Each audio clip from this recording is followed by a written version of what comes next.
This special program reminder for our DirecTV viewers before we get started. All right, Newsmax TV shows are moving to channel 366 effective the end of this week. Note that we are already airing The Hardline and our full slate of Newsmax programs on JLTV on DirecTV channel 366. So we encourage you, tune in now. Go to that channel, make the switch. That's DirecTV channel 366 for all your favorite Newsmax programs. Now, let's get down to business. I may well end up writing in a name for president. So a couple of weeks. Something I've never done before. I was going to ask you, have you ever not voted for the Republican candidate for president? I have always supported my party's nominee. That's what made this decision so difficult. But in the end, I just cannot support Donald Trump. Everything from a third podium making the appearance at the upcoming presidential debates to another Republican lawmaker who has made the call on Donald Trump and takes her chances, to the magic and mystery of the polls and a rather interesting viewer at a Hillary Clinton rally. Let us all wash over all of this with amazing words and comments. Unlock the cage door to another edition of The Political Animal. From the Rocky Mountains, where men are men, and thankfully the Broncos will start playing soon and all will be right along the Front Range. Afternoon talker Monday through Friday, 6:30 KHOW in Denver. Former head of FEMA, Michael Brown. From the not-so-rocky coast of western Florida, where the humidity beats a human being into the asphalt in less than 8 seconds this time of year. Veteran Democratic media strategist from Cate Communications, Franco Ripple. All right, gentlemen, let's go ahead and heat this up. Michael, to you first. Susan Collins, the senior senator from Maine, basically saying, that's it, I'm done, no Donald Trump. She is the next one taking her chances. You expect more to follow? Oh, I think there may be, but I guess I would posit, why aren't we talking about some of the Democrats who are doing the same thing about Hillary Clinton? I have said since these two nominees became the nominees that this would be a race to the bottom of the barrel, and I think that's what's going on with Susan Collins. All right, then let's go ahead and ask Franco Ripple. Franco, do you then see Democrats leaving Hillary Clinton and moving over either to the Libertarian, the Green Party, or Donald Trump?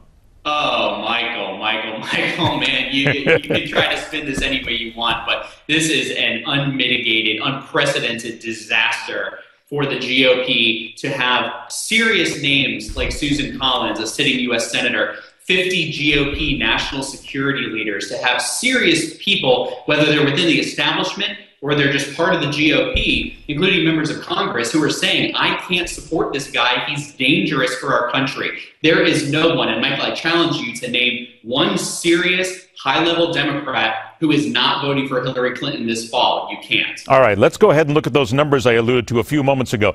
Now, you both heard, maybe you haven't, but Reuters, actually, the Reuters Ipsos poll sort of fudged their numbers a little bit in their methodology a little bit with one of their polls recently, where it went to a big Hillary Clinton lead to a average Hillary Clinton lead. Now we have the Monmouth University survey showing Hillary leading Donald Trump by 50 to 37%. Franco, to you first. Do you believe these polls are, again, seriously, with the way the questions are asked? Come on, it can't be this bad, can it? Yeah, it can, because again, as I just said, this is an unprecedented candidate. You know, I won't say in the history of our entire country, because we've had some pretty crazy people run for president and get, elected as or get chosen as nominees. But in modern political history, Donald Trump is about as bad as it gets. And so, no, I don't believe that there's any possibility that it's not a 13-point lead right now. But that being said, it's very true that as the election goes on, as Donald Trump starts to actually raise money, as people tune in more, this will narrow. But I do think it's well within the realm of possibility that you could see, like a Barack Obama over John McCain, a 7-point victory as in 2008. That's well within the realm of possible. Michael, do you think 13 points has plateaued, or do you expect it to get worse, or maybe better? Oh, I think it's going to get better. And actually, I agree with Franco on this. This is like the period. I got to mark this one down. Hold on. He agrees with Franco. Okay, right, please go ahead. This is like the time between the championships and the Super Bowl. That 2-week period where you've already made up your mind. Your team's not in the Super Bowl, so you're not happy about it. Everybody's, yammering on about it. We haven't even had the first debate yet. So I think this will tighten. But I also worry because if Trump can't stay on message, Franco is also right that we might see an electoral college landslide if we don't get our message out there. And that's what worries me about Donald Trump. All right, Franco, next to you. Sadiq Mateen, who was the father of the Orlando shooter. was seen right behind Hillary Clinton at one of her rallies, and the right has made a lot of hay about this. So has the left, as a matter of fact. Look, this picture is out there. The Clinton campaign has made no comment as we speak right now. Come on, Franco. Even you've got to say that Hillary Clinton and her people need to separate themselves from the father of the Orlando shooter who hosts a television show that expresses support for the Taliban in Afghanistan. Well, first of all, let's be clear. They did actually make a statement about this, which is to say it was a public event. He was not an invited guest. As you know, anyone can sign up to attend those rallies just by putting in your email address. But don't they need to separate themselves? I get that, but don't they need to separate themselves from this guy?